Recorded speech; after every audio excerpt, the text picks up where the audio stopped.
Login ரெஜிஸ்டரை ஆங்குலருக்குள்ளே எப்படி பண்ணணுங்கிறதுக்கான ஒரு குறுந்தொடர் தான் இது. ஒரு யூசர் லாகின் பண்ணியிருந்தால் அவரை ரெஜிஸ்டர் பேஜுக்கோ லாகின் பேஜுக்கோ அனுப்பக்கூடாது. அதை தான் இந்த வீடியோவில் நம்ம பார்க்க போகிறோம். இப்போ லாகின் பண்ணியிருக்கும் போது ஏன் நம்ம ரெஜிஸ்டர் பேஜுக்கு வரணும்? அப்போ நம்ம டேஷ்போர்ட் பேஜுக்கு ரீடைரக்ட் செய்யப்படணும். அதுதான் சரியான விஷயம். இதை நம்ம பண்ணுறதுக்கு ரெஜிஸ்டர் காம்போனெண்ட்டில் நம்மளுடைய register.component.ts ஃபைலை ஓப்பன் பண்ணிக்கிறோம். இந்த ரெஜிஸ்டர் காம்போனெண்ட் கிளாஸ்க்குள்ளே நம்ம டோக்கனை ஸ்டோர் பண்ணுறோம் பார்த்தீங்களா, அதுக்கடுத்து நம்ம டேஷ்போர்டுக்கு ரீடைரக்ட் பண்ணி விடணும். அந்த விஷயத்தை தான் நம்ம இந்த இடத்துல பண்ண போகிறோம். இந்த கன்சோல் லாகுக்கு அப்புறம் நம்ம இந்த இடத்துல ரீடைரக்ட் பண்ண போகிறோம் டேஷ்போர்டுக்கு. அதுக்கு நம்மளுக்கு ரவுட்டர் ஆப்ஜெக்ட் தேவை. அதனால் இந்த கிளாஸுடைய கன்ஸ்ட்ரக்டரில் நம்ம ஆத் சர்வீஸ்லேருந்து பண்ணோம் இல்லையா ரவுட்டர் ஆப்ஜெக்ட் வாங்கி, அதே மாதிரி நம்ம ரவுட்டர் ஆப்ஜெக்டை வாங்கி அதுக்கப்புறம் நம்ம அதை வச்சு நேவிகேட் பண்ணலாம். இந்த மாதிரி லாகின் பேஜுக்கு பண்ண மாதிரியே நீங்கள் டேஷ்போர்ட் பேஜுக்கு நேவிகேட் பண்ணி விடலாம். அதுக்கு நீங்கள் உங்களுடைய ரெஜிஸ்டர் காம்போனெண்ட்டில் இந்த கிளாஸ்க்குள்ளே கன்ஸ்ட்ரக்டரில் நீங்கள் ப்ரைவேட் ப்ராப்பர்ட்டியாக ரவுட்டருடைய ஆப்ஜெக்டை வாங்கணும் இந்த மாதிரி. ஆனால் இதை நீங்கள் பண்ணுறது தேவையில்லாத ஒரு விஷயம் நான் சொல்லுவேன். ஏன் சொல்லுங்கள்?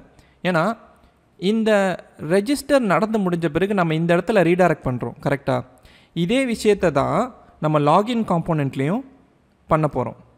இந்த டோக்கனை ஸ்டோர் பண்ண பிறகு லாகின் பண்ண பிறகு அப்போ ரெண்டு இடத்துலையுமே நம்ம என்ன பண்ணணும்? ரெண்டு காம்போனெண்ட்லேயும் ரவுட்டர் ஆப்ஜெக்டை நம்ம டிக்ளேர் பண்ணிக்கிட்டே இருக்கணும்.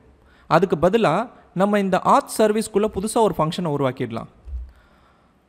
அந்த ஃபங்க்ஷனுடைய பெயர் கேன் அத்தன்டிகேட் அப்படின்னு இருக்க போகுது.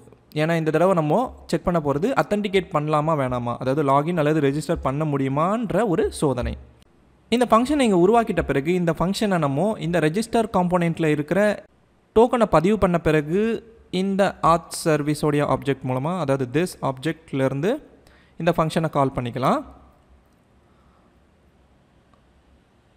அதே ஃபங்க்ஷனை இதே மாதிரி லாகின் காம்போனெண்ட்டில் டோக்கனை பதிவு பண்ண பிறகு இங்கே கால் பண்ணிக்கலாம். ரெண்டு இடத்துலையும் இதே ஃபங்க்ஷன் தான் இருக்க போகுது. ஆனால் ஒரே ஒரு கோடு தான் நம்ம இந்த இடத்துல எழுத போகிறோம். ஆக நீங்கள் கோடை கம்மி பண்ணியிருக்கீங்க. இப்போது இது எப்பயுமே ஒரு ப்ரோக்ராமருக்கு தேவைப்படுற ஒரு விஷயன்றதுனால தான் நான் இந்த மாதிரி பண்ணுறேன். இப்போ நம்ம பண்ண போகிறது கேன் ஆக்சஸ் மெத்தட்குள்ளே இருக்கிற அதே விஷயம் தான். அதனால் நம்ம கிட்டத்தட்ட அந்த கோடை எல்லாத்தையும் காப்பி பண்ணி இதுக்குள்ளே போட்டுக்கலாம். இப்போது இந்த கேன் அத்தன்டிகேட் ஃபங்க்ஷனை நான் கட் பண்ணி அந்த கேன் ஆக்சஸ் ஃபங்க்ஷனுக்கு கீழே போட்டுடுறேன். அப்போ தான் ரெண்டு ஃபங்க்ஷனுக்கும் உள்ள வித்தியாசம் உங்களுக்கு தெரியும். இப்போது இந்த கேன் ஆக்சஸ் ஃபங்க்ஷனில் அத்தன்டிகேட் பண்ணலனா தான் நம்ம லாகின் காம்போனெண்ட்டுக்கு ரவுட்டரை நேவிகேட் பண்ணி விடுறோம். ஆனால் இங்கே கேன் அத்தன்டிகேட் ஃபங்க்ஷனில் அத்தன்டிகேட் பண்ணிட்டா நீங்கள் ரவுட்டர் மூலமாக அவனை டேஷ்போர்ட் பேஜுக்கு நேவிகேட் பண்ணணும். அதுதான் இப்போ நம்ம இங்கே கொடுக்க போகிறது. ஆக அத்தன்டிகேட் பண்ணிட்டா அவனை டேஷ்போர்ட் பேஜுக்கு, டேஷ்போர்டுன்ற யூஆர்ஐக்கு நேவிகேட் பண்ணிட்டா அந்த டேஷ்போர்ட் காம்போனெண்ட் வந்துடும். ரீடைரக்ட் டு டேஷ்போர்ட் இந்த கமெண்ட் கொடுத்துக்கிறேன். இப்போ லாகின் அல்லது ரெஜிஸ்டர் காம்போனெண்ட் டோக்கனை ஸ்டோர் பண்ண பிறகு நிச்சயமாக இந்த ஃபங்க்ஷனை கால் பண்ணும். அப்போ அத்தன்டிகேட் பண்ணிட்டாங்கன்னு கண்டுபிடிச்சிருச்சுன்னா அது டேஷ்போர்டுக்கு ரீடைரக்ட் பண்ணிடும். இதுதான் இப்போ நம்ம பண்ணியிருக்க விஷயம். இதை இப்போ நம்ம ப்ரௌசரில் போய் சோதனை பண்ணி பார்த்தா தான் இது சரியாக வேலை செய்தா இல்லையான்னு உங்களுக்கு தெரியும். இப்போ இந்த ரெஃப்ரெஷ் நடந்து முடிஞ்ச பிறகு நம்ம இந்த ஃபார்ம் பார்க்குறோம், ரெஜிஸ்டர் ஃபார்மை. இதுக்குள்ளே புதுசாக ஒரு அக்கௌண்ட்டுக்கான விவரங்களை கொடுக்குறோம். முதல்ல நேம் டேனியல்னு கொடுக்குறேன், இமெயில் daniel@jblcode.comனு கொடுக்குறேன், பாஸ்வேர்ட் 12345678. இப்போ நான் இந்த ரெஜிஸ்டர் பட்டனை கிளிக் பண்ணுறேன். பாருங்கள் என்ன நடக்குதுன்னு. இந்த டேஷ்போர்ட் பேஜுக்கு அது ரீடைரக்ட் ஆகிடும். ஆக வெற்றிகரமாக நம்ம அவனை டேஷ்போர்ட் பேஜுக்கு கொண்டு வந்துட்டோம். இதுதான் நம்ம பண்ண வேண்டியது. இப்போ ரெஜிஸ்டர் பண்ணும்போது செக் பண்ணோம் இல்லையா, லாகின் காம்போனெண்ட்லேயும் இதே மாதிரி நடக்குதான்னு பார்க்கலாம். இப்போ லாகின் யூஆர்எல்ல கொடுத்து ஆக்சஸ் பண்ணுறேன். லாகின் காம்போனெண்ட் வந்துருச்சு.